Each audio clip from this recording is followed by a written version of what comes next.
Between Two Bridges, episode 102. You've never gotten to know a school board candidate quite like Nick Paradise.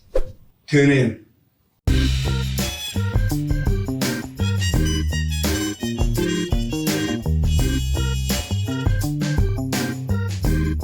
You're listening to Between Two Bridges, a business-to-business podcast.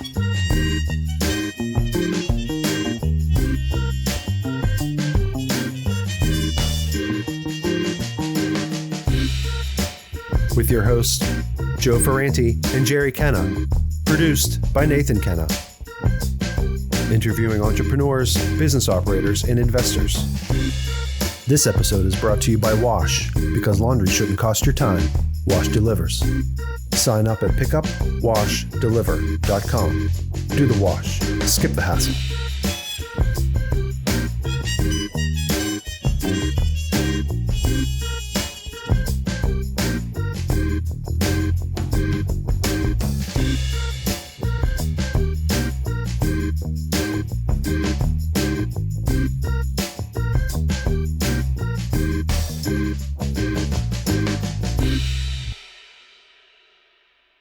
Between Two Bridges, episode 102. Hope you guys didn't miss me too much last week. I had a little work kerfuffle, they call it. Yeah, that was an interesting evening with myself here, but yeah, sorry, bud. Yeah, I was picking up equipment in Ohio, and the GPS said I'd be here at 6:48, but I was about 2,000 pounds overweight, and the truck would only go about 55 miles an hour. So I didn't make last week's episode. But we do have a guest tonight. We're excited to hear his background. We know a little bit of it. We full disclosure, we kind of grew up in the same neighborhood. Yeah. But you want to introduce yourself? Yeah, my name is Nick Paradise. Work as a communications professional, currently at People's Natural Gas. Folks, you might have known me from time at Kennywood. But just excited to be here. Like you guys, a Riverview School District native. And just excited to be part of the program, talking to you. I tell people we're all Raiders. That's right. You know, it definitely sticks with you. Yeah. Over the years, I've actually made some honorary Raiders. Yeah. So you have power, huh? Yeah, class president. You know. Sure. So I met actually you graduated in 2003, right? 2004. Okay. So I met someone between us in the class of 03, and I said they wanted to fail me, but they didn't want me to run for class president and then be junior, then double senior class president. They wanted to fail you, but they didn't want you still there. Yeah, Riverview would have had a real Donald Trump on their hands. I would have put a swimming pool on that fucking roof. You'd have been Doja in that place. So communications is your background, and our listeners might be like, well, wait, he works for People's Gas. Does he own People's Gas? Because traditionally, we've always had business owners on here. But after our 100th episode, we realized we're in the 0.7. We're in the 7th percentile of podcasts that have had 100 guests. Oh, wow. So we've now decided we can do whatever we want to do. Yeah, we're just we're here, and we decided we just want to talk to interesting people. Right. So that's what we're going to do. We want to talk to people that we want to talk to, and if you're listening, that's what you're going to do. You're going to sit there and listen to it. And if you don't, then turn it off. We don't give a fuck. I was almost like aging myself. I was going to say, just turn it down. Turn it down. That's right. Shut up. We don't give a fuck. No, I'm glad to be here with you guys and awesome. Just talk shop. Certainly interesting perspective on business from things. Yeah, so you got a lot going on. I know you're running for school board. Right. And we're going to get into that. But before we get into that, I want to talk about your professional life. Yeah. So you're in communications with People's Gas. So let's start with that. So what do you do? What is the day-to-day life with communications with People's Gas? What does that look like? Yeah. So my primary role is in external communications. Media relations is kind of the number one piece of that. And that's what we call, from a communications world, we kind of can separate into four, a lot of folks will separate 4 different categories of paid media, advertising, earned media, which is like that traditional PR, you get the story in the paper, on the news or what have you. Shared media, social media pretty much, and owned media, your website, your podcast, the things that you fully control. And those last two of, shared and owned are things that didn't, they've come a long way in the last 20 or so years. So I, am the primary for kind of making decisions related to our advertising, related to our actually when we are working with the newsroom side of media companies, reporters, editors, et cetera. And then I'm not necessarily doing the technical work of on the website or writing out social posts and things like that, but I'm giving the direction of this is kind of the brand, this is the voice, these are our priorities, messages that we need to get out there. So it's definitely a little bit different. I've been there for going on 3 years now, and coming from a world that was all about publicity to a utility and natural gas utility, you kind of learn like the priorities are very different there. I remember being there when I first got there, and that's there's a really interesting story. There's a lot of potential to one of the big things that we're doing is replacing pipelines throughout the area. They're not older pipelines. It's just like roads and all sorts of infrastructure needs replaced. And you learn that yes, it's an important story, and there are ways we want to tell it, but staying off the front page is kind of the priority, so to speak. Right. where it is, folks don't generally think about their utility unless there's an issue, and our focus is let's just keep doing the good work so that's the folks aren't really thinking about it too much. We don't necessarily need all that attention. So I've had to adjust, but you always are looking for what's that good opportunity of human interest story. What are the messages that we have to get out from a safety standpoint, from a regulatory standpoint, important customer communications, whether it's hey, these are tips to keep yourself safe in the winter, keep your bills under control, watch out for scams, things like that. So it varies a lot, but it's all about, just what's the season, what's the priorities in that season, and responding to it, and always being ready for, the unexpected. Cause that, in my job, I've learned, like going back to the start of my career when I was on the other side of the camera as a reporter, things can change very quickly. You have to be ready to respond and ready to act quickly. Yeah. How'd you get started in public relations? What made you go that direction? So I had to take it all the way back to Riverview and Raider Vision. Yeah, and even further back to like Sports Center, right? I wanted to be Stuart Scott or Dan Patrick or those guys. And, so I did, we had at Riverview, they call it RVTV now, but they still have it. The telecommunications program and little, news broadcasts or, doing the basketball games that would air on public access the nest day, so took that and did study and go into journalism and worked for several years as a one-man band reporter for first an NBC station out in Washington State, then an ABC station down in Savannah, Georgia.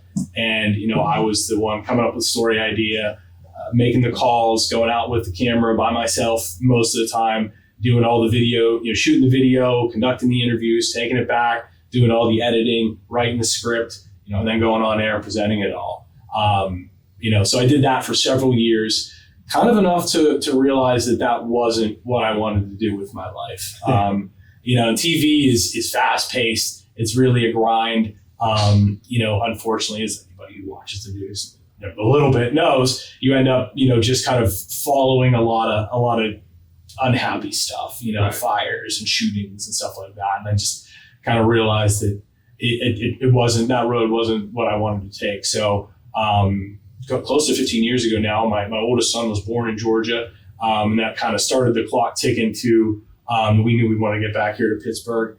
And I just kind of felt like, it was time to look for something different. I actually looked into getting into teaching, but at that point, the market to teach was so oversaturated up here that, it was like not a fit. But public relations, that's a move a lot of people make. And so, I was able to take that and apply it to, I can use my skills that I've, working under pressure, working under tight deadlines. Because in TV, at least at the level I was at, you basically start and finish a project within a day. You don't necessarily know what that project is going to be when you walk in that morning, but you got to get it done because you're going on air at 6 o'clock, and it doesn't, you got 2 minutes to fill or whatever it is. So, that, sometimes I feel like that, it bites me in the butt because I will take every minute that I have to get a job done, right?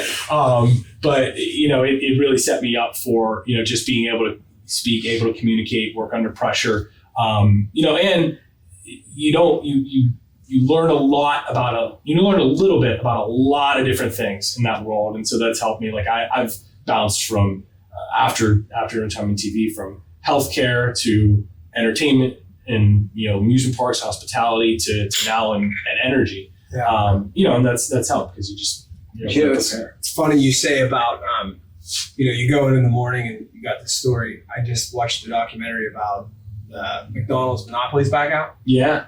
Well, in 2001, there was a guy that was convicted of rigging the system. Game system. So he then got sentenced on September 10th,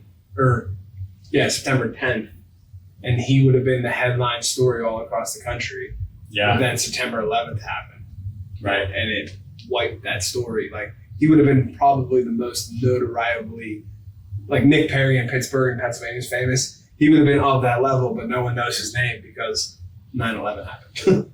So, like, when you're in that world, like, if something happens, car crashes into the tower, it's changing the news for the day. Yeah, I mean, things are always dependent on timing, and timing's everything. Yeah. You just, sometimes you think you've got a huge story, or we got nothing, and then suddenly it's the busiest news day. Yeah. You can imagine. Nick had the lead on the Savannah Bananas in Georgia, and he just... Oh, I wish I had been there when that happened. Yeah. I can say I've been to the precursor of the Savannah Bananas back when they were just a boring single-A baseball team. Yeah. And, but who knew? I remember just from being still in touch with Savannah a little bit, the community hated that idea. They thought it was going to be terrible. Yeah. The Savannah Bananas, and then, Those are usually the good ones. Yeah. It's funny how that works, right? So I'm going to start with this. So I know that People's Gas was involved with the tragedy that happened at Rustic Ridge in Plumboro a couple of years back. And I don't want to get into anything that, I know that there's legal, and obviously it was a tragedy. We don't want to get anything with the investigation and stuff like that. We're not going to dive into that.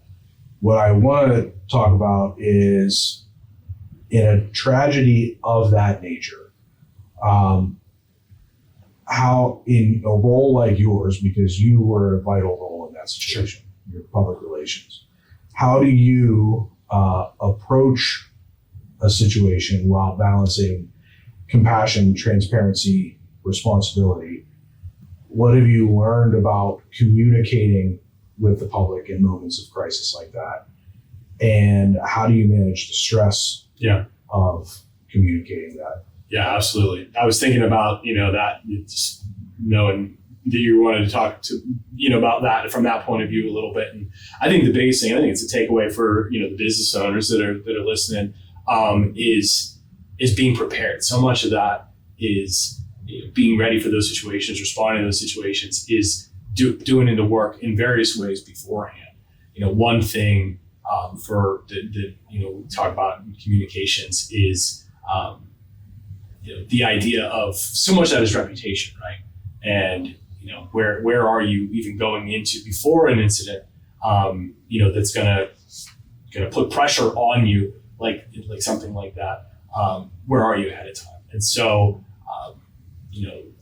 the idea of we've got a bank, basically, piggy bank of goodwill, right? And smart business is finding those opportunities consistently to make little deposits in there, and that's something that both the big legacy companies that I've been fortunate to work with, I was able to, not even anything I did, they had done work for years and decades ahead of time of putting in those positive deposits, giving back to the community, taking care of people in hard situations, taking care of their employees, and just, having those strong reputations, so that even, in an incident like, that tragedy, which it was the Public Utility Commission that does investigate that, did find that, our utility infrastructure was not involved, not responsible for what happened. They haven't actually determined the cause. That I can say. I know, I appreciate, we can't dive into any more depth really than that.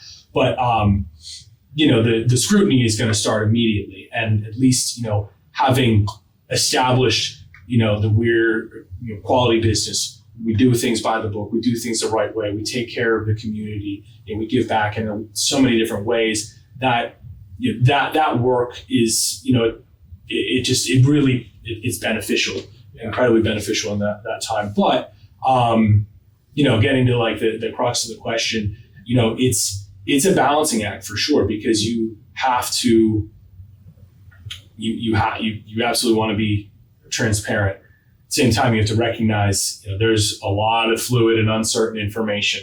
Sometimes, there's not a lot you can say. And I've had, not necessarily in that instance, but, just in general, dealing with crisis situations, it's the media relations, like myself and legal, and they're kind of at loggerheads, right? Like, and I've had the, worked with, legal teams that really understood the court of public opinion and the demands that my role, has and what I'm trying to accomplish. I've had some that necessarily didn't understand that. And because I've looked at, statements drafted by legal teams that almost makes us sound like we did something wrong, but we didn't do something wrong. Like, how do we, let's keep working on this. But, I think a lot of it is, being responsive, being present, even if you can't say a whole lot. It's often a challenge. It can be really delicate, but when you're in a situation like that, if you can have an opportunity with a trusted, spokesperson you trust, especially an incident of that magnitude, like, not somebody like me, right? You need to have like the executives, the leadership that's able to be out there. And, even just to, there's not a lot you can say, there's still so much to investigate, but, we're present. And, even in lesser situations and something like that, I think we see it a lot if you watch the news, when there's just something about a personal touch, right? So, when there's just a statement that's, the graphic on the screen versus here's a person that, kind of faces the music, and you can relate to that a little more. You hate to see a company not respond. No communication back. To me, it's almost like in the court of public opinion, you're guilty. Yeah. Like, if you couldn't take the time to respond, I mean, a lot of times they'll massage it and say like, by the time this aired or by the time this was printed, it's like, no, if it's that big of an issue that the news is reaching out to you, you should have an opinion at least. Right. Right. Something. Yeah, we talk about a lot in communications, like, the no comment is a comment, right? Like, and there's also ways to, say no comment without that, what kind of like the stiff arm in the camera, kind of like, that's the extreme level. Yeah. But, hey, we're not able to talk about this because, there's still so much that we're, investigating. We don't want to speculate. We don't want to get ahead of things. Like, even something like that. I just saw that with Mark Sanchez. I don't know if you saw that crazy shit. So Mark was walking out after he left the hospital, and a lot of people will do the coat over the eyes, or, and he saw it. He thanked the doctors. He thanked the Metro PD. Like, he engaged, and he was like, and that's all I can say at this moment, because, it's under investigation. Yeah. And like, he could have been a dick. Yeah. And you see people's gas, like you're talking about, they're in the community all the time. Like, you see a 5K t-shirt, there's either Duquesne Light or People's Gas in the back. Yeah. Or both. Yeah. Yeah, absolutely. So that's and if there's an issue, there's a leak, there's something, even if there's just maybe a leak. Maybe a leak. There's a suspicion of a leak. There's something. Yeah, there's something on the news. There's a People's Gas truck there, and that is the reassurance. Yeah. There's a news station. If there's a camera there, there's a truck there, and that's the reassurance. So any house fire? Yeah, People's there. Yeah, I mean, I would, and I would be, if I had any appearance where I didn't, especially when you put it out there and I didn't say, and even if you, at any time, even the slightest suspicion, call us. Right. Call a gas company. We come out and check. There's no charge, no extra expense. Like, we want to, like, safety is number one. Like, shit's nothing to mess with. Yeah, I mean, and that's what I was at. We were in East Pittsburgh with our one of our leads for safety and training, just giving a basic presentation about the product and some other things to their council. And we talked about that. It's it's an incredible product. It, does so much for our society, for just the way of life that we have. Yeah. You have to have respect for it though. Because if it's, if it's not handled properly, if you don't take that proper care, yeah, it might be it, but that's when things can happen. So like anytime, just, call us. We're happy to send someone out, get people out quickly. And Smell's an additive. Yeah, absolutely. Yeah. So, they add that in, and it's to, I just found it's basically like 1%, is enough of that additive to, give it that strong odor. So it's the biggest safety feature it has. But yeah. And like in my plant, like we have a high velocity meter, like high, and then like we have 1.25 inch line. Like you normally like don't have that. Like if you smell gas in my plant, like it's time to evacuate. Yeah, that's what we say. Like don't mess around. Like get out of there, because any electronic, flipping a switch, doing something with your phone, like all that stuff could be an ignition source. So like, get out of there. Call us. Call 911. We'll get it all checked out. And it can be an inconvenience, but like an inconvenience is better than any alternative. So your job requires a lot of communication, composure, responsibility. So, and you're obviously doing it in public. So, what made you decide to run for school board? Yeah, I've always, felt like a connection with kids. I frankly sometimes feel like I relate better to children than I do to adults, and some level of failing to mature in a certain way. But I've always cared deeply, and from when I was in Georgia working in news, I kind of stumbled into somehow covering City Hall, and it was a very dramatic period in Savannah when I was there. And I'm not going to go into all that, but it gave me an appreciation for like how that sausage gets made, as ugly as it can be sometimes, to where I was like, you know what, I think someday I want to run for office. Like, let's add it to the bucket list, and we'll revisit that at some point. And I also I had a reporter that I worked with who had like covered that beat for me one day, and she's like, I can't believe, like, how do you do this? This is so boring. And it is a lot of times, but like it's important, like especially at the local level, for all the focus that gets put on what's going on in Washington or in Harrisburg, like, what really affects, your daily life, my daily life, is what is happening in your local community at those local offices. So, I decided I wanted to throw my hat in the ring. I kind of, I definitely didn't think I would be happening at this point in my life. My kids are still, I have youngest is 5, an 11-year-old, and an almost 14.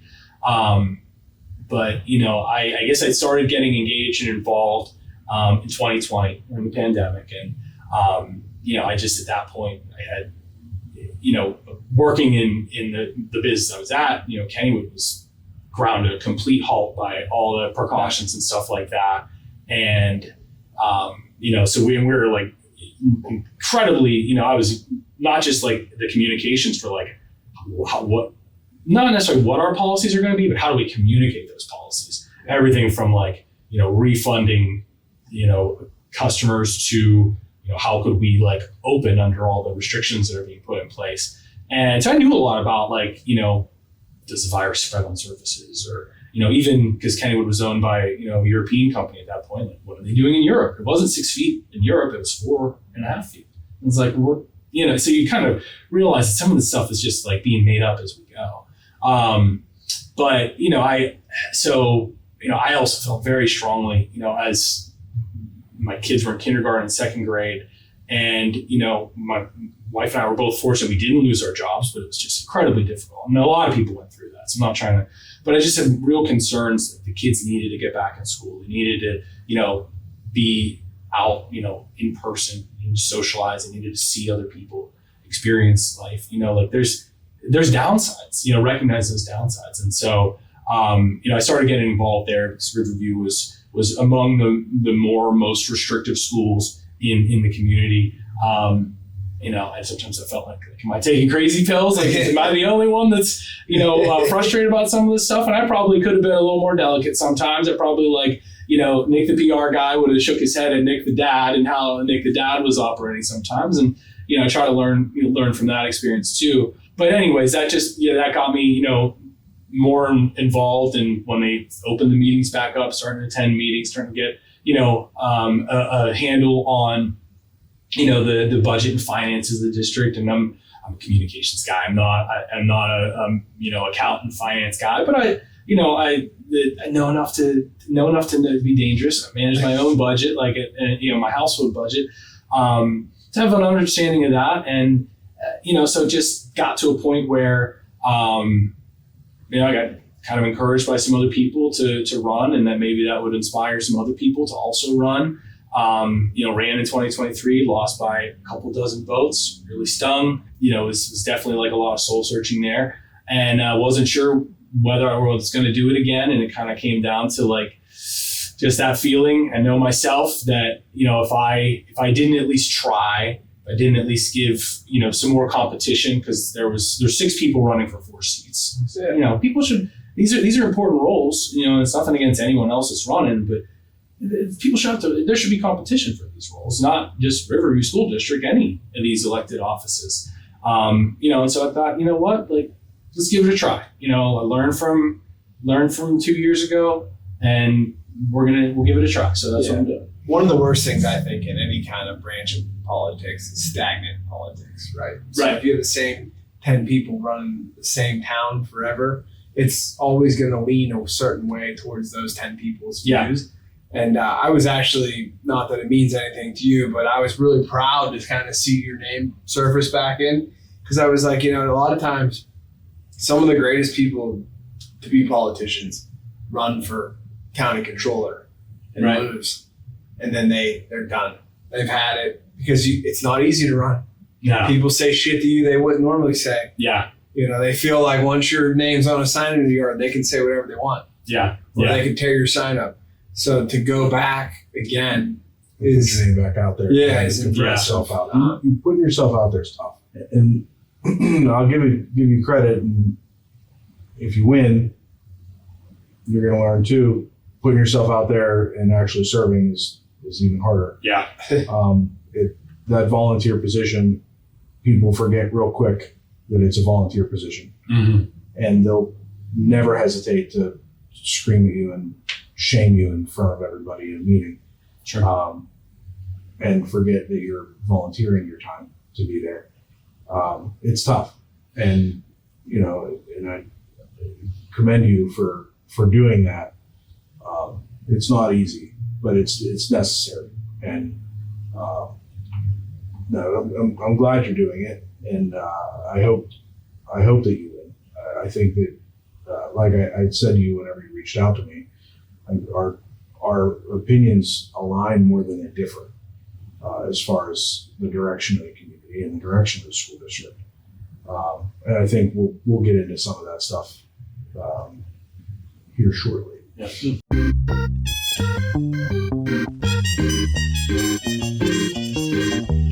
Thank you for listening. And now a brief word from our sponsor. You've got a full plate. Kids, meetings, workouts, side hustles. There's better things to do than laundry. Introducing Wash, laundry reimagined for the modern world. Schedule your pickup in seconds via the convenient web app.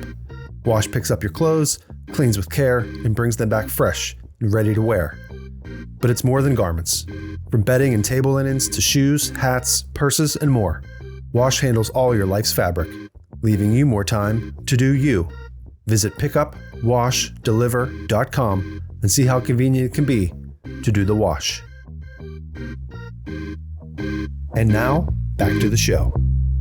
But before we do, as far as kind of connecting your professional life to the school board run, so how does your communication skills and your public relations ability kind of help you in this school board run and serving as school board? What are some of the challenges that you see the school board facing now, the incumbents that are there and the school board, the school district as a whole? Yeah. What are some of the communications challenges that they have right now that you think you can bring to the table that would improve? Yeah, I think like in terms of my skill set, like attention to detail and like that investigative research to dig into things, is important because it's complex, it's complicated. There's a lot to it. I kind of like you were saying, have no illusions. Like it'll feel like the end, but if I were to get elected, it's really just the beginning, right? And it's going to be important to for anyone new in that role, kind of humble yourself a little bit, and that you don't know what you don't know. I think it helps that I've been engaged for several years now, maybe a little more up to speed than if I hadn't been. But there's certainly a lot to it.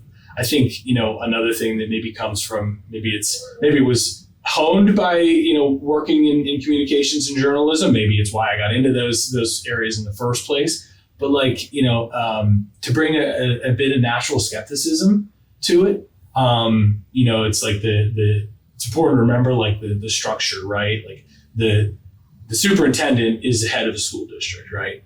He's the boss of all the teachers, the principals, et cetera. But his boss is the board. And while the board is, everyone's working towards the same goal of making the district as good as it can possibly be, there does come, it's not just being a cheerleader, right? And that I think sometimes that I've seen of like that, it's just the answer is almost always yes in a sense, and like, do we have a watchdog? Do we have somebody who's, going to be kind of bring a skeptical eye to some of those things? Because you need to have a balance, right? You need to have a broad range of perspectives on things, from, career background to, makeup to all that stuff. Because you need that like iron sharpens iron, is that natural friction. Because otherwise, like if you have, I think it's kind of a warning if any elected body is voting, unanimously for everything. Like it's almost like what's going on here, because like it's hard to find 9 people that agree on everything about anything. Yeah, correct. So I think those abilities, and then it just my career, like I've from having to communicate across like the broadest range of people you could imagine, from people who've just lost a loved one to high-ranking elected officials to from blue collar to white collar, and everywhere in between, from very angry customers and guests to to colleagues. So I think that can only help in terms of just the diplomatic side of it. And to me, one of the things that I maybe it's partly a driving force, but to know that like I'm out there and I answer to the same way that the superintendent answers to the board, the members of the board answer to the public, answer to their voters or citizens. And so that may not be easy, and it may at times be unpleasant. And again, I deserve to receive some of it because I've given it, but that I'm not afraid to face that music either. And if people have tough things they say, they've already said them in some extent. But if I get on there, I want to just be accountable and answer to people, and whether there's someone who voted for me or someone who didn't, or changed their opinions along the way, whatever it may be, to just people know where to find me, and then I'm gonna engage with them and try to reach common ground if we can. Life can be hard for people that are yes men, even though they think they're making their life easy being a yes man. I've caught myself in that where yeah, I'll do it. Yeah, I'll do it. Yeah, I'll do it. And now the person that you said, yeah, I'll do it to, they don't realize that you're stressing because you're trying to figure out how to put shit in your personal life on the back burner so you can go help someone, Mm-hmm. So I've tried to get better at saying no. And I think that the school board or any council, they always have that one older person. It's like a mainstay, and people always talk shit on them, but they never vote them out. Yeah, because they're the voice of the other reason. You know what I mean?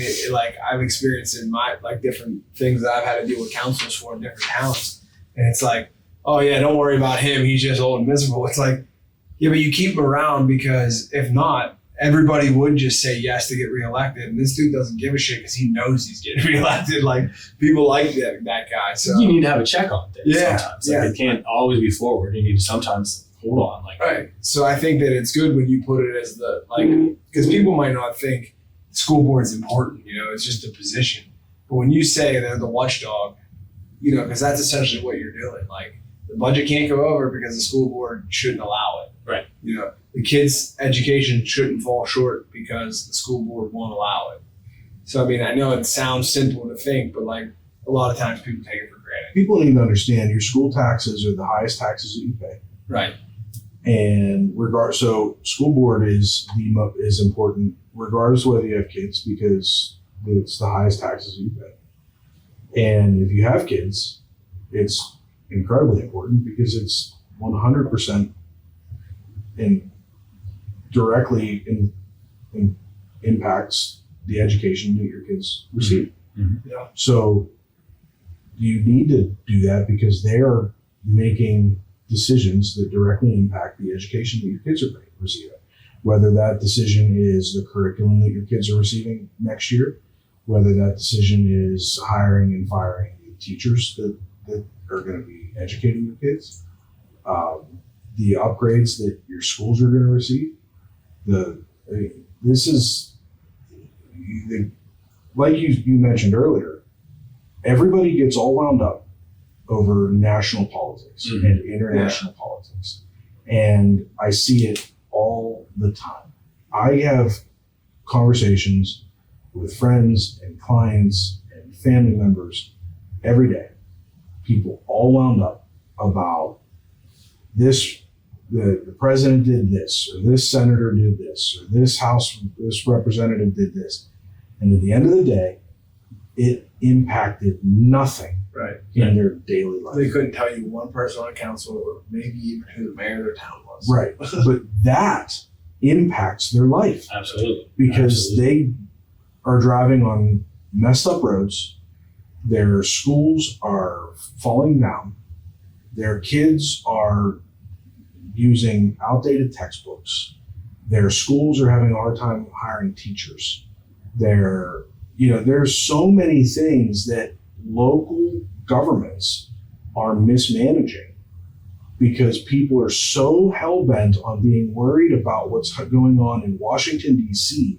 or what's going on in Harrisburg that they're not paying attention to what's going on in their own borough building. Yeah, absolutely. And in their own school district. You see those places where it's like, this isn't our communities, fortunately, but you see those places where it's like, this guy's gonna get elected because he's the only one that's running. Right. And all the that's time. That's not good. Even if that person's great, again, like there needs to be.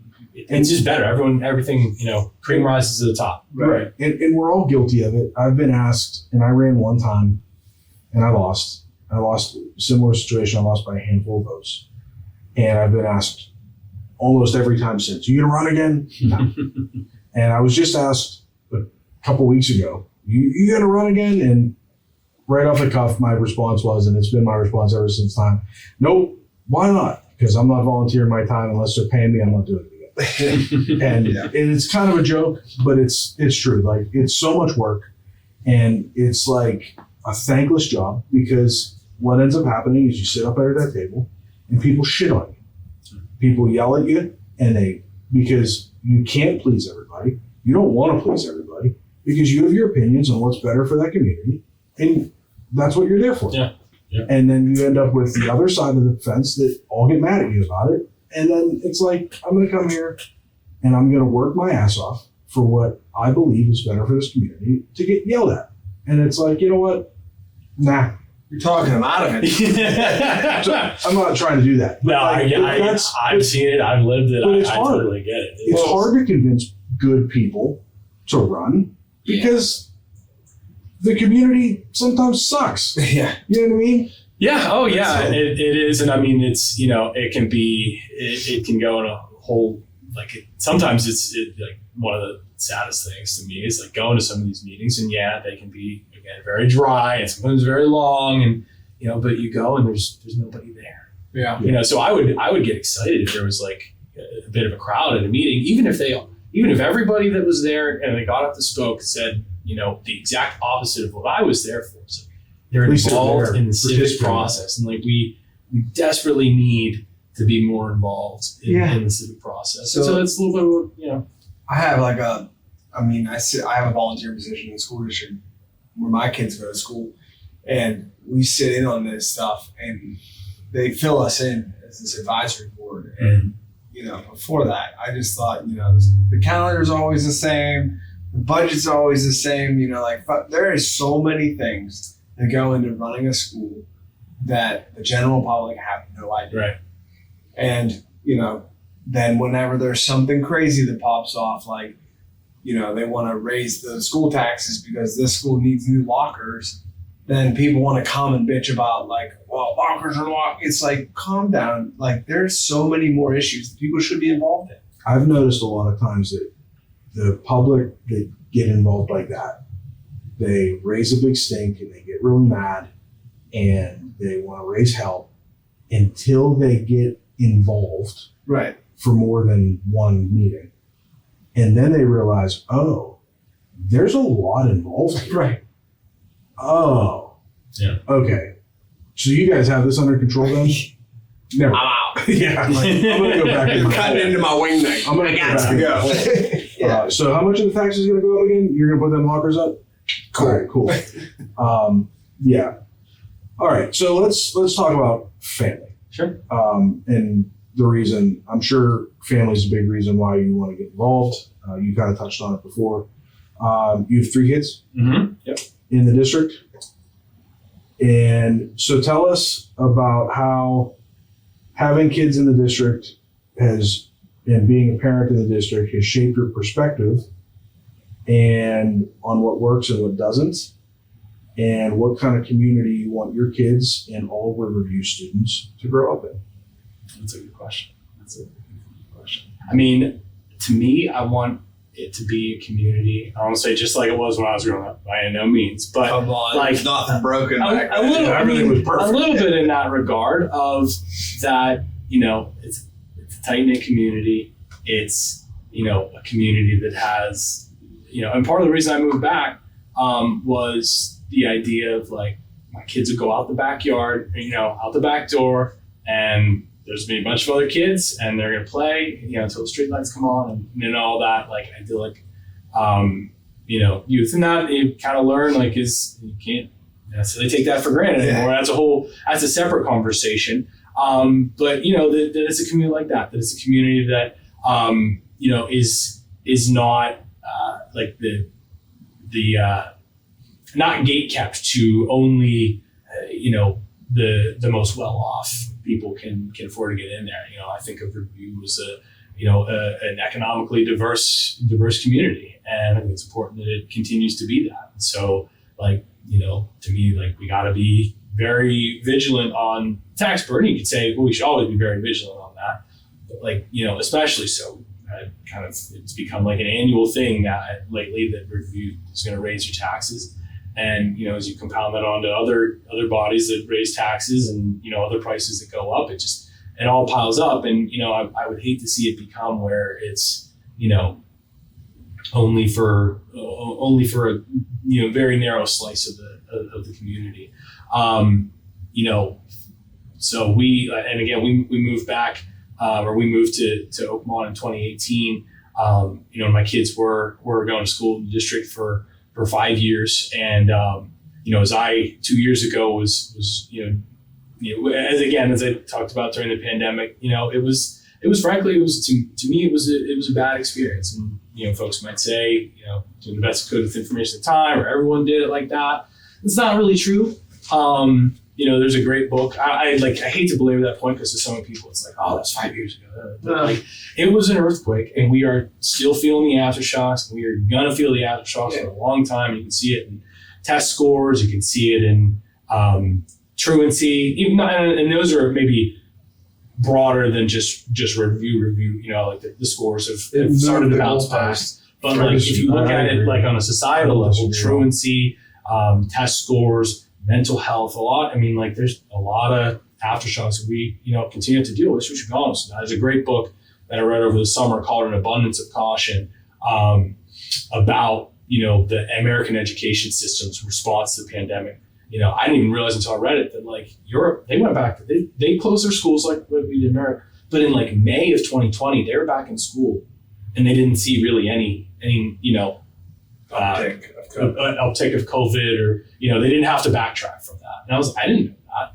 Yeah. I thought I knew a lot about how places responded, but like, so as that got me involved and put me on the path to running, of like, these things we're dissatisfied with.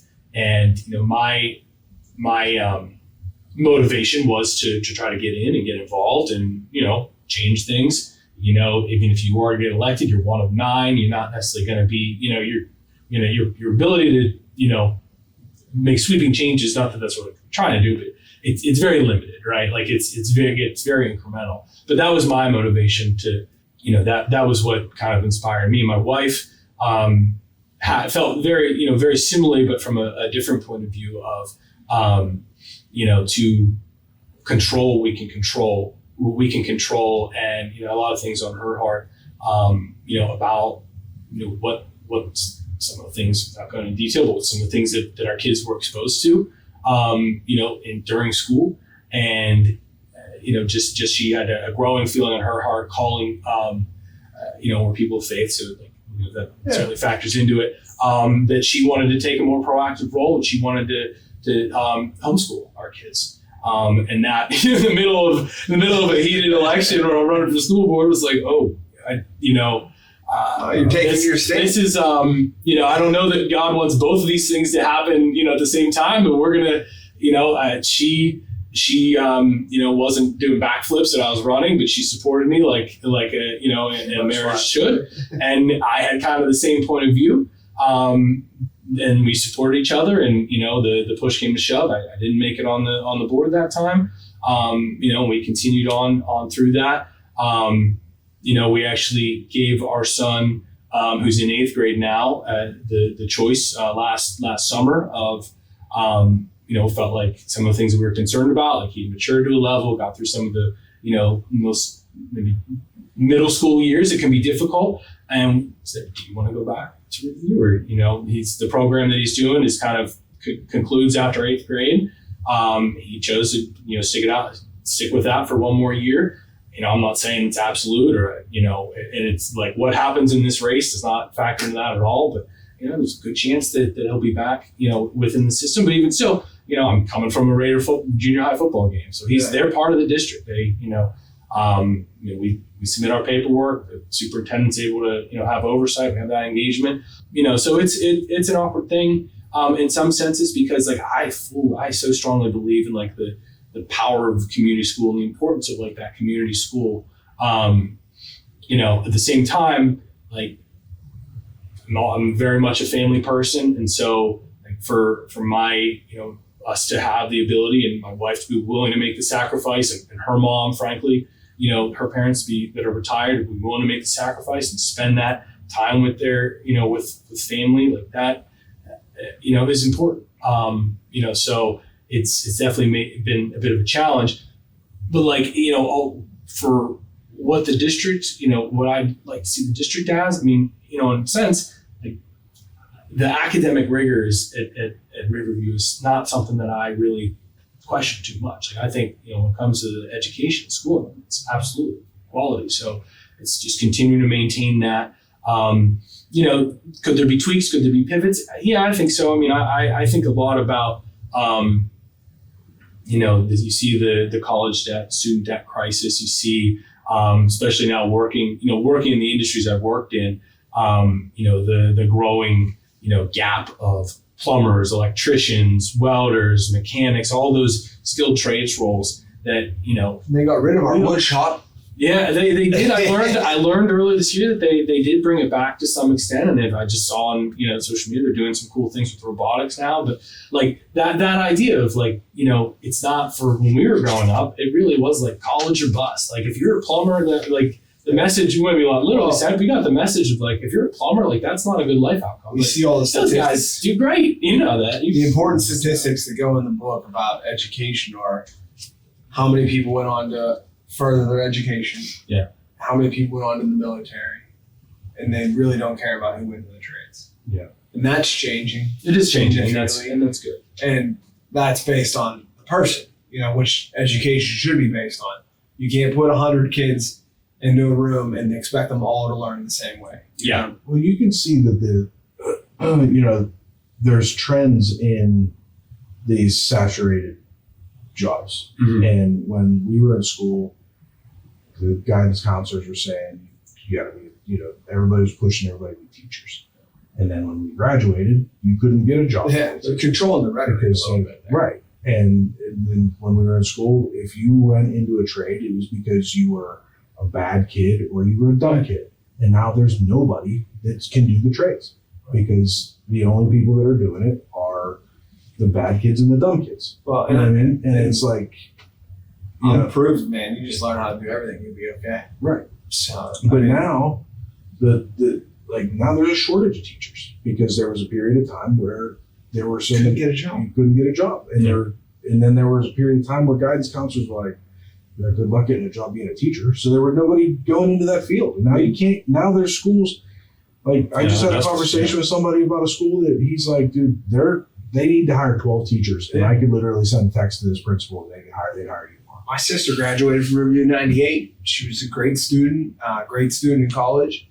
Came back to Riverview to try to get a job inside the district, and there was no openings. Yeah. So she lives in Virginia now because she had to go to Virginia to get a job. Right. Just the way it is. But I think reflecting on what your answer was about like your kids being out of the school district and you running for school board, I don't think you're saying, screw the school. No. You're just looking at it as perspective, as a wise, obviously wise, you're intelligent, you've seen a lot, you're doing what's best for your family, and I don't know how many people would be willing to run for school board if their kids are getting homeschooled, but like you're trying to establish roots and that's like the old Raider way, like we always try to like do things to better things, it's just like no matter what you do, like I had an opportunity to golf and we had a caddy and I'm done with the hole and I'm walking over to pick a cup up. It's like 100 yards away because like that's like what we grew up on. And the caddy's like, leave that there. That's my cup. I'm like, I'm sorry, dude. I thought it was trash, bro. Yeah. Like, so like you're not defunking the whole school district by running for school board. I appreciate your honesty. You could have just kind of grazed over it, but having your kids being homeschooled right now is just a decision your family's made. Well, and I think that there's also, there's multiple reasons to do it. And sometimes kids excel better in that situation. Right. It's better for the kids. Maturity level is everything with kids. You're in a situation where your wife is able to do that. So you're kind of blessed in a situation where your wife is able to do that for your kids. And control that situation in your terms, in your phrase. And I would agree with you in the sense, like, I would say that the education that you can get, that a kid can get in Riverview is not a bad education. No, And so to go back to in the conversation we had with Carrie when she was here, and it's like any school, you get what you get out of it, you put into it. Right. A parent that's involved in their kid's education, that kid's going to get a great education from Riverview. Yeah. Just like pretty much any school. Now, there's schools that you're going to have to work a lot harder. There's schools that you may have to work a little less. But if you're involved in your kid's schooling, your kid going to Riverview can get a fantastic education. Absolutely. Now, there are downfalls to going to Riverview for a kid, but it's any single day school, right? Yeah. Is your kid going to get a scholarship at a Division I school playing football? Probably not. Right. But is he going to get it at any single day school? Probably not, unless he's a fucking standout. 1%. Yeah. You know what I mean? It's, I don't see fucking Penn State coming to a Riverview football game and always being like, I want to see this quarterback play. I always laughed at that. I was like, I didn't play a lot of snaps, but if I'd have been in a quad A school, I wouldn't have played any. Yeah. You know what I mean? Yeah, Exactly. You get the opportunity. Yeah. That's a balance. Exactly. But you're not getting, nobody's watching, right? Single A school, Yeah. but you, like you said, you may not be playing in a Yeah. quad A school or a 5A school. So it's just a different, there's different opportunities. Mm-hmm. But as far as the education goes, I mean, my kids are 11 and 7. I've met those teachers. I spent time with those teachers. I respect a lot of those teachers. Yeah. Now, there are some teachers that, you know, I've had to work a little harder, especially. But that's life. You know, but that's life. And that's every school. Yeah. You know, I have conversations with a lot of people, and Yeah. that's every school. Yeah. And I have friends, you know, my kids' friends that are parents that I've had a conversation with their parents that some of their kids are like incredibly intelligent kids, like really excel. That I've had conversations with them that they have similar problems with some of the teachers, and they have similar issues, and they're just as involved, and they whatever, it doesn't matter. You have those problems at every school. You have to be a participant in their life. But back to your answer, it also sounds to me like that was a decision that you made a couple years ago. Mm-hmm. But it's also a fluid situation, and you don't have a problem with Riverview. It was a decision that you made that was the best decision for your children. Right. What a At progressive the time. way to approach an 8th grader. You know, Yeah. like when we were in 8th grade, I mean, we didn't make many decisions. Man. Like, it was a big decision, and it was like, and we were, you know, I think he was flip flopping back and forth. You know, my wife and I were flip flopping back and forth. what a And character we builder wanted for to- him to be involved in that kind Yeah. of decision. Like, But man, there's- we ate what was on the plate. There wasn't even my kids. I'm like, what do you want to eat for dinner tonight? But there's there's a possibility that your kids will end up back in the school system. Absolutely. Yeah. I mean, absolutely. It's again, like, you know, who knows what the future holds. Like, the last thing I want to do is something like, vote for me and I'll put my kids back. Like that's That's not just the same way character. where if I, you know, if I didn't win, then I'm going to, you know, wow, no, like, Yeah. That's not you know, your character. Yeah. they're independent of each other. But, you know, I have a heart for children, you know, and that's like why, you know, I spoke up 5 years ago about, you know, what I felt like was a wrong that was being done. That's why, like, I volunteer in my church. I've taught Sunday school to preschoolers and elementary students for the last 5 years. Because, you know, it's not just about like, I mean, yeah, like, you know, you focus on your family, right? Like you start with the home, you got to start with the four walls. But like, you know, to me, like I'm just feel a call to serve in a larger capacity than that. And, you know, I want the school district to be a great district because that helps me in a lot of different ways, even if my kids, you know, if my kids are going to a different school, if my kids are graduated and aged out, if I didn't have any kids, like all that, like we all benefit from having, you know, a Good better school schools district. bring the Good property schools, yeah. value way Yeah. up. Yeah. So. All right, so let's talk about some of the political topics at Riverview so people know where you stand. Okay. So what are the biggest challenges right now facing Riverview School District? I think the two biggest challenges, I actually just answered this for the trip. I cheated a little bit. They asked for one. I gave them two. You find ways to do that. But, you know, I mean, the biggest issue, first, I almost like in a lot of ways, like the issues are not unique to Riverview. They're issues that, like, you know, many communities are dealing with. But you have just, you know, ever climbing budgets and costs and enrollment that's, you know, kind of flatlining, maybe kind of declining. You know, that depends on the lens that you look at it. You know, the school district will say, well, since 2020, we've, you know, added close to 100 students. You know, I would look at that and, you know, look at even some of the district's own audits and say, well, you know, we've got about, you know, I think it's 1,038 to be very precise. We've got a little more than 1,000 students now, but 10, 15, 20 years ago, they had 1,500 students in the district. And so, you know, like that's a steady decline, you know, and costs continue to rise. And so that's just, it's not sustainable, you know? It is not an easy nut to crack. Like, you know, I have been pretty vocal about like you know, these tax increases every single year, even if they're relatively small. It's just not sustainable. It's not be like good in the long term if this is the approach.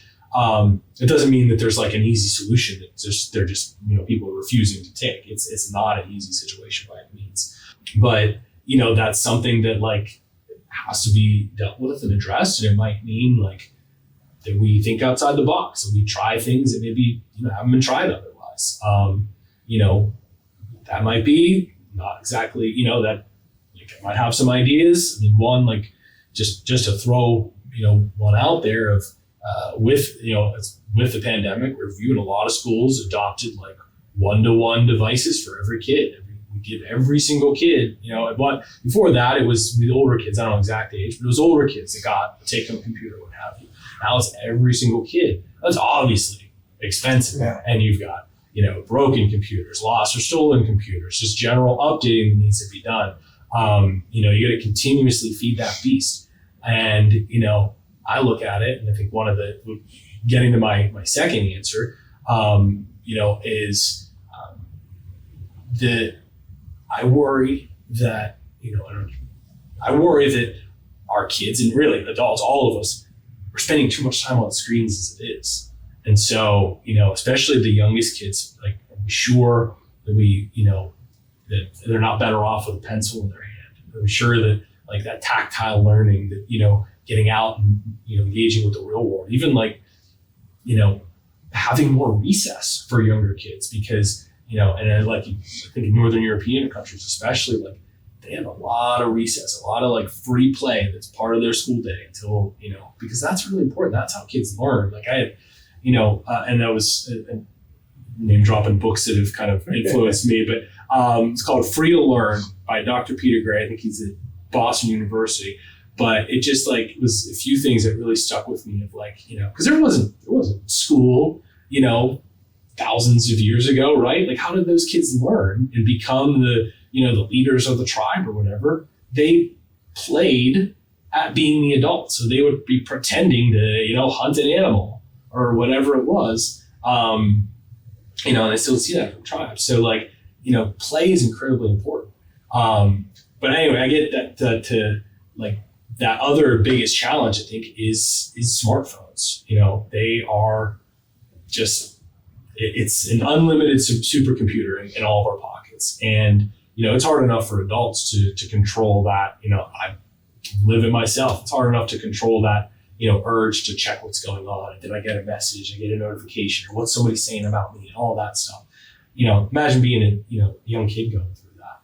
And, so I think that, obviously, parents make their choices about, what they give their kids and when they give to their kids. But, I think it would go a long way towards, improving educational outcomes, improving maybe mental health, things like bullying, things like, comparison from, social media access.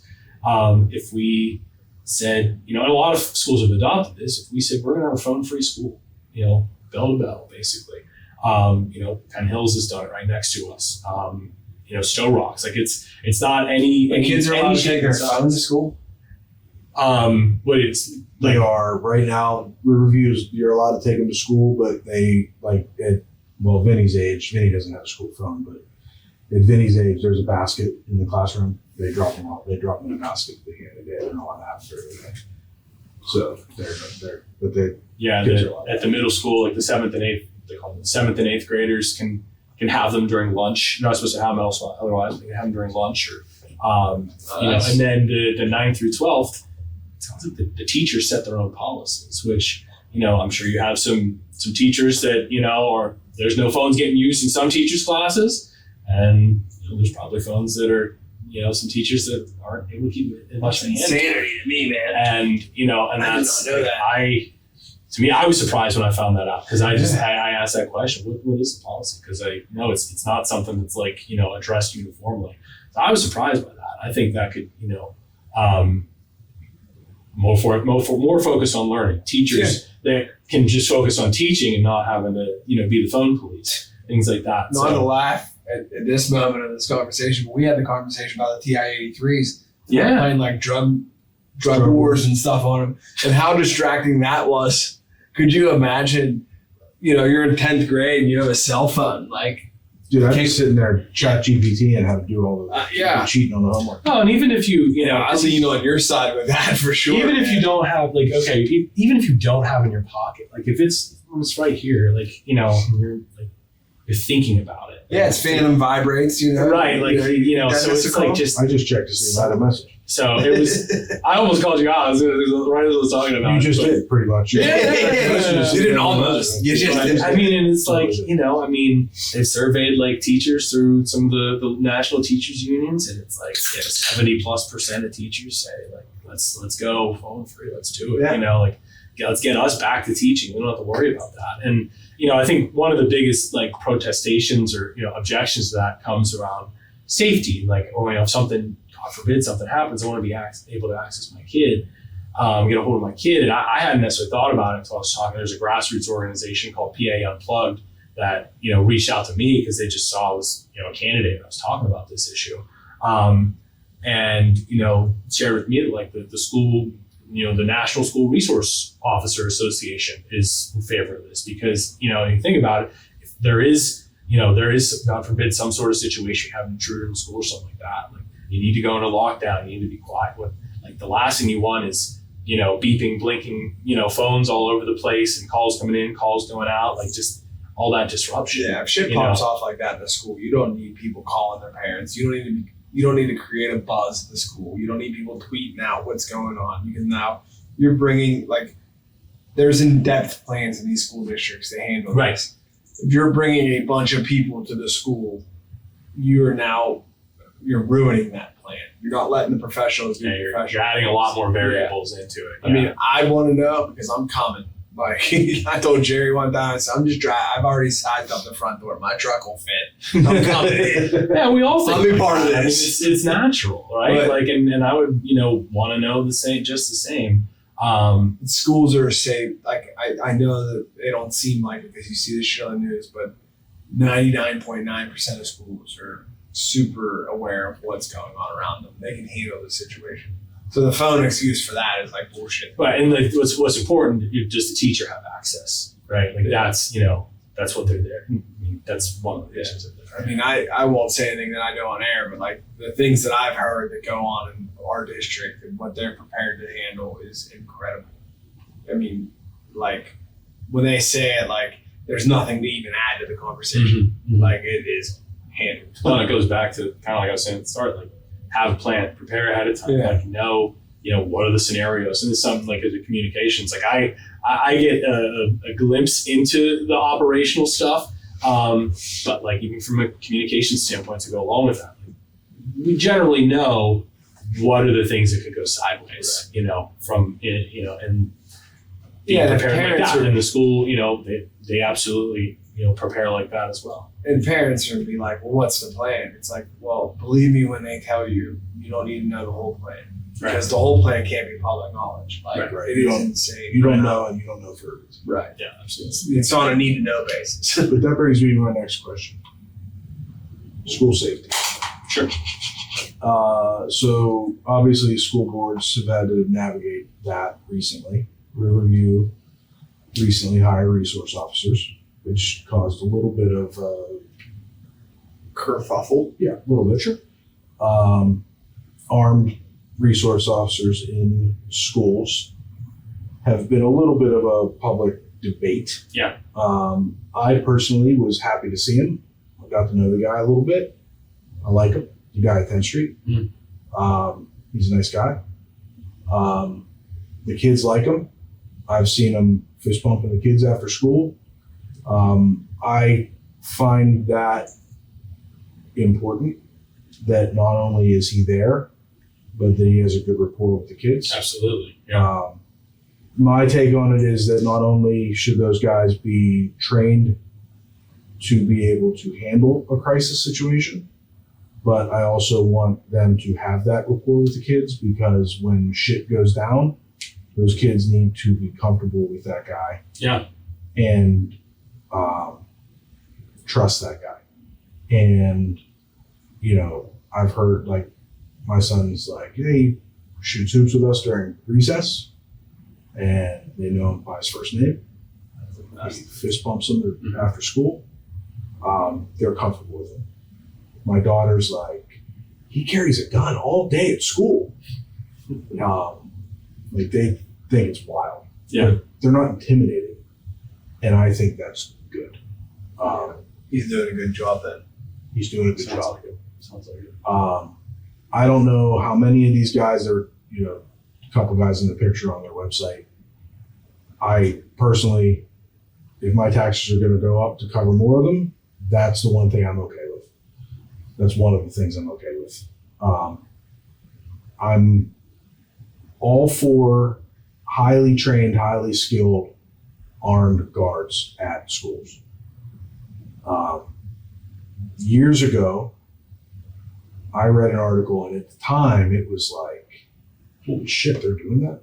There was a school in Texas, and I read this article, and it was like, when this school did this, and I still, to the extent that this school did this was like wild. Well, it's Texas. Still, Everything's bigger in Texas. But to this extent, I don't even know that this is even widespread. But this school went so far to they had not only armed guards, but they had a completely voluntary program for the teachers anonymously, that a teacher can anonymously volunteer to be armed. Interesting. Nobody would know that teacher is armed except for the other volunteer teachers. I'd want to get her a bigger fruit basket at Christmas time, So that they weren't a target. And they would have secret, so that they would all be staying anonymous. Full-blown lockdown drills during the summertime with trainings. And the rounds that they would use in their firearms were special non-ricochet rounds that would not ricochet off a locker. Yet lethal for obvious reasons. And they had to qualify. These teachers had to train and qualify like a police officer. And they had to go through all the trainings and everything like that. But they were 100% anonymous. And I thought, so that Texas school took it to a whole new level, and it made national news. Mm-hmm.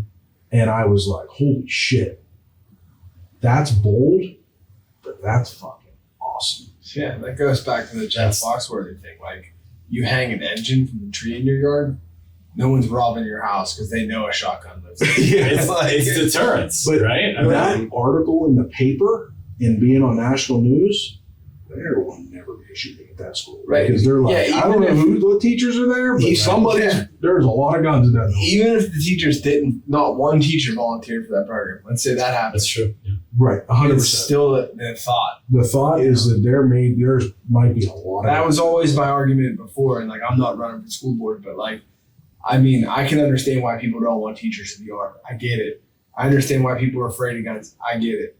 However, if you were to just say, hey, all teachers moving forward are going to carry firearms, anybody that's thinking about going to shoot up the school is going to be like the normal people are going to be like, well, whatever, or I don't want that to happen. And then they could be like, Mom's the word. There's really squirt guns in those desks. But the people that are thinking about going to shoot up the school, it'd be 10 years before they fuck around and find out. Yeah, or they'd be like, I'm going to find one that doesn't have a building full of guns. Right. It's that psychological. Yeah, criminals warfare. rob banks that aren't prepared for robberies. Right. It's soft targets. Yeah.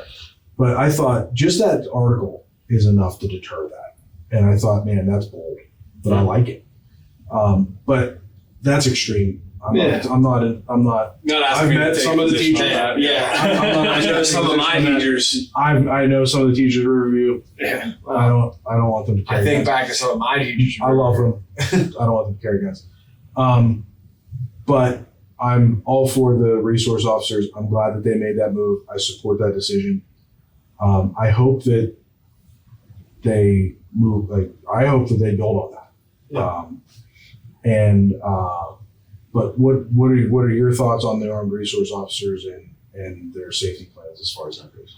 Yeah, I mean, I think that it's absolutely important. Like, safety, and I almost like, to some degree, like, kind of prefer to use the word security for the schools, making sure the schools are secure. I mean, we've seen these tragedies, like you said, they're rare, but like everyone like is seared into your brain because it's just so awful, and nobody wants to see that happen anywhere, but especially not where you call home. So, but what's so often that one of the, unfortunately, the common threads is that they're the so-called soft target, and what can you do to not be that? Make it harder to gain access, make it that level of deterrence. So yeah, like I think that having those resource officers that sends a message, and that that knowledge that there is somebody that's there to make sure that bad actors are not going to gain access and be able to do things, do destructive things. So I kind of feel the same way. Like if there's, and one of the questions that that were asked by the trib recently were kind of on a similar line, like what capital projects think you justified even if it takes a little tax increase, and again, very much trying to I don't want to see tax increases. I think that's one of the big challenges, as I said earlier. If it's something related to safety and security, if there's vulnerabilities that exist, those need to be sealed up, patched up, and that's something that is worth it, because you can't put a value on on a lifelong tragedy like that could befall. I think it's on review in any district to kind of thread the needle, because I also you don't want a school to feel like a prison, right? We've seen it's unfortunately schools where maybe because of things that have happened, but where it gets to be like that, and you don't.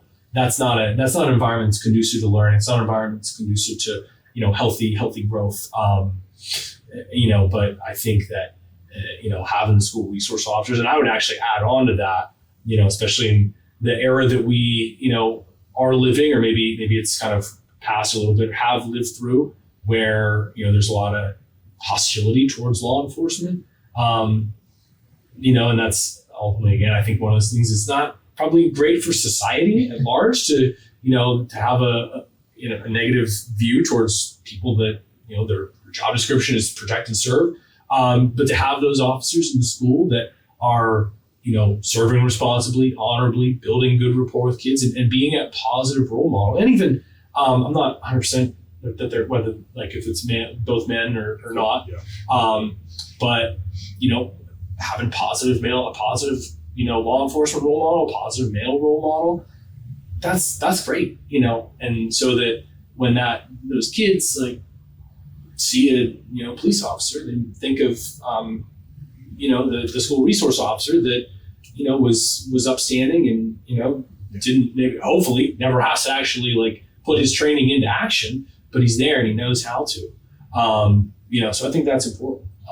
Absolutely. And I think I think you nailed it. And I think that rapport is so important because it bleeds out from the out, poor choice of words, but it spills out into the outside, right? So that relationship that they have inside the school with him, and seeing that he's a friendly guy and he's here to protect us and he's a nice guy who's shooting hoops with us, then you go outside and you see a police officer outside, you're gonna think of that. Mm-hmm. Yeah, and you're not gonna think of he's here to hurt us, or he's here to give me a ticket or arrest me, or he's a bad Right. I have to be afraid of him or intimidated by him. He's like Chris, or the resource officer. Yeah. He's nothing to be afraid Even of. on a day-to-day basis, if something's going down in school and little Jimmy's saying some crazy shit,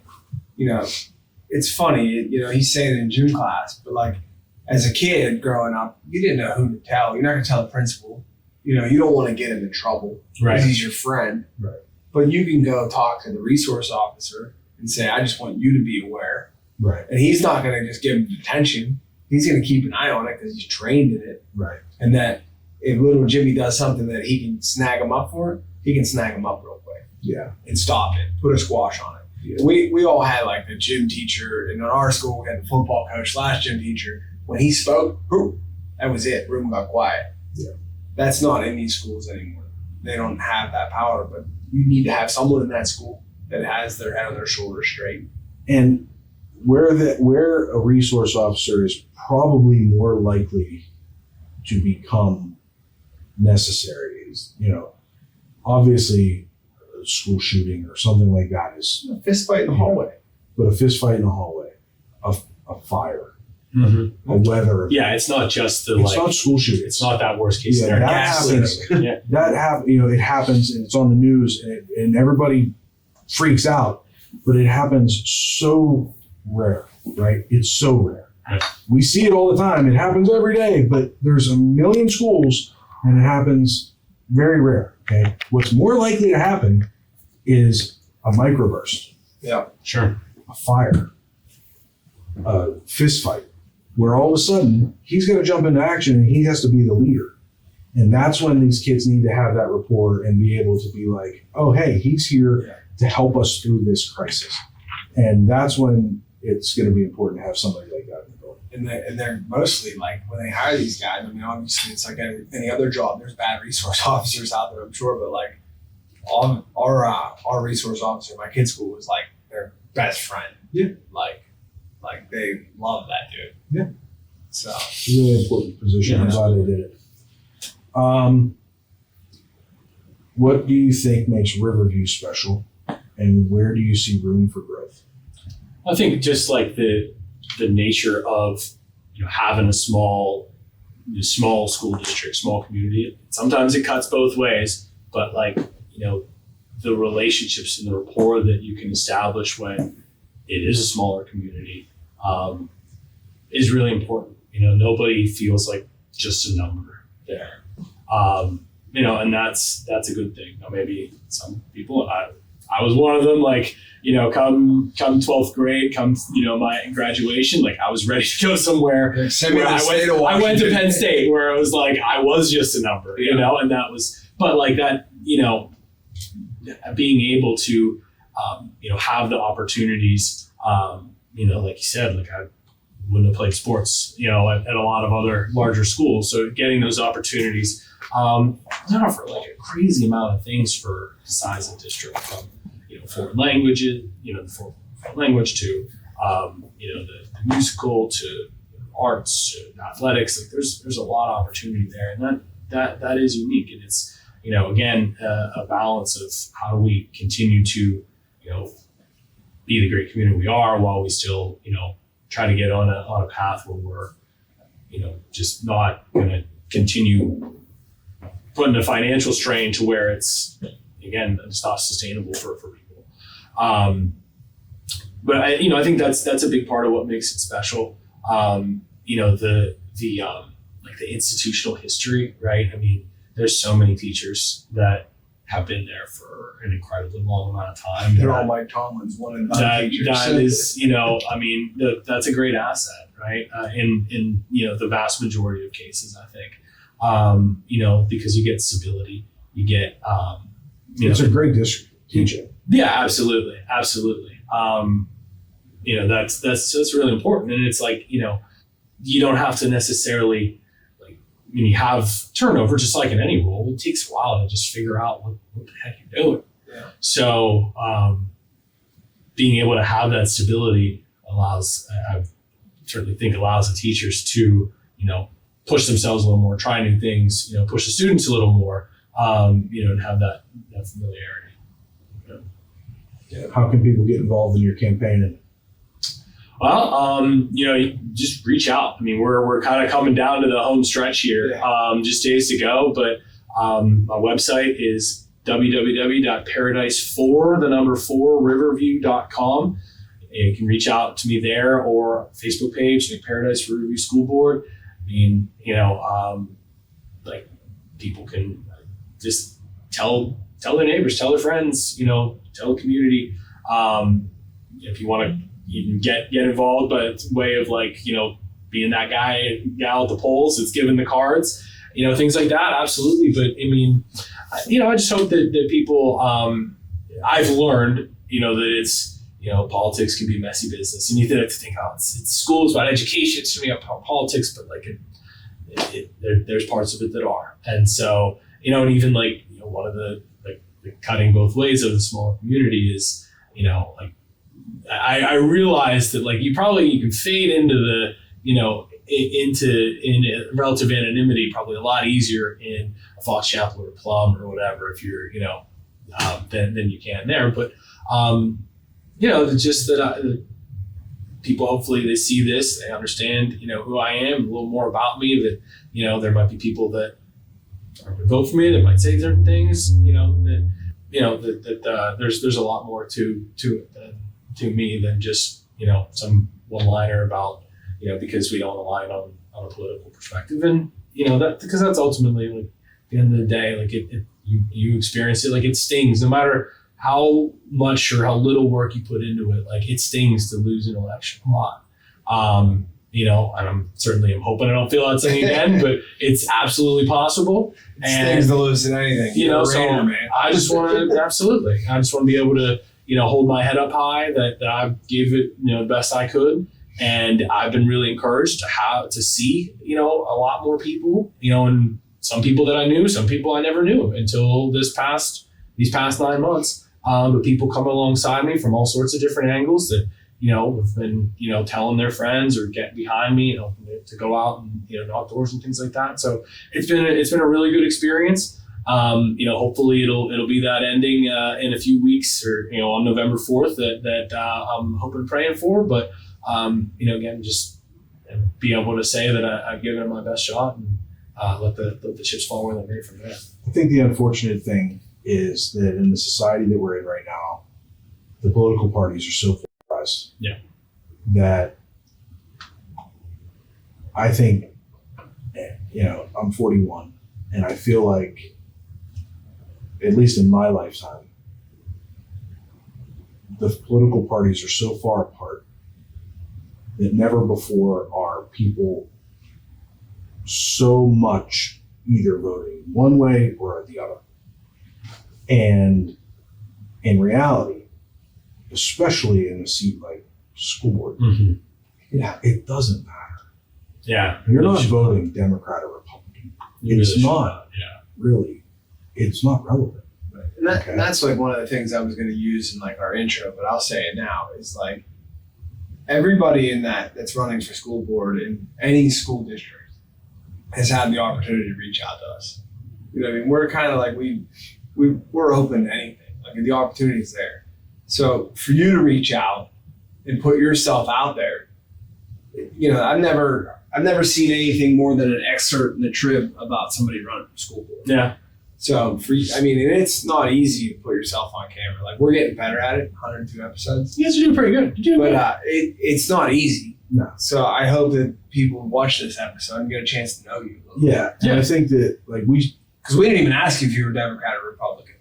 No. You know what I mean? Like, and I hope that people don't vote for me or against me just because of that. Well, that's the problem with towns like Oakmont. It's a straight party ticket a lot of times. Yeah, but it doesn't, for school board, it doesn't matter. But it's easier to hit the button one or the other. Yeah, that's my whole point with in a school board race especially. It just isn't relevant. If you're straight ticket voting, you shouldn't be voting. No, and really, I believe that in all things. Right. And in all elections, but so much so in a school board race, because it's all about community. Right. It's all about how your opinions on that micro level, right, on what you think is better for the district. Right. It doesn't matter what your beliefs are at a national level. I got news for you. Donald Trump doesn't even know where Riverview's at. Right. You know what I mean? None of it matters. And it just, your political affiliation has no relevance in a school board election. And it's a shame that it's going to have relevance. I hope that it really doesn't play into any of it. Right. But I hope that the election goes your way. I think that your vision for where Riverview School District is going to go, I agree with. I agree with it. I was born and raised in Oakmont. I'm like fifth. My kids are fifth generation Oakmont. You got me. So, we went to open house last week, and my mom went with us, and it was 3 generations of people in 10th Street School that all went to school in that That's building. really cool. Yeah. That's why I had to get out. Yeah, that's why you had to bail. You get to that point. Are you allowed back in that building? I don't know. That shit were good, yeah. Do you ever break into that building? No. But are we allowed to say that on there? Yeah, that's past. Yeah, it's past. We got better lawyers now than we had back then, buddy. I have history there. And my wife's from Plum. But when we were deciding where to live, we decided to move to Oakmont. Oakmont's a sidewalk town. It's a little community. We wanted to raise our family there. There's, not going to lie, there's days where we're like, gotta get the hell out of this town. But there's days that we, sit on the front porch and we're like, this is a great little town. Mm-hmm. Watching people walk by and like, man, this is great. Yeah. Like, how could we live anywhere else? Then the tax bill comes and it's like, ugh. But, there's the small community has its ups and its downs because it's a small community. Yeah. You get out of it what you put into it, and there's really great things about Riverview School District. And I think that you have a lot to bring to the community, and I wish you the best of luck. And I hope that people actually sit and listen to this interview because I think you bring a lot to the table. And I hope things go your way in election day, though. Thank you very much, guys. I really appreciate the opportunity. It's Thanks for been sitting great down to with us. catch up. Yeah, I appreciate your time and your honesty. It's hard to get straight answers out of a future politician. But this kind of an interview gives you time to just explain yourself. Yeah. Tell your story, and this is why we did it. I'm really grateful for it. Thank you. Thank you very much, man. Thank you. Love you, buddy. Thank you for listening to Between Two Bridges, a business-to-business podcast. Find and follow us on your preferred podcast streaming platform. Like and subscribe, and leave us a rating and review. You can join us socially on Facebook, Instagram, TikTok, and X. You can email the show at info@betweentwobridgespodcast.com. Until next time, make it till you rake it. Cut. Cut. This thing is doing something. It's recording, but it's jittering, it's doing all sorts of crazy things. So I don't want it to crash. Well, we have So I'm gonna another stop it and editor in save the it. room if you need help tonight.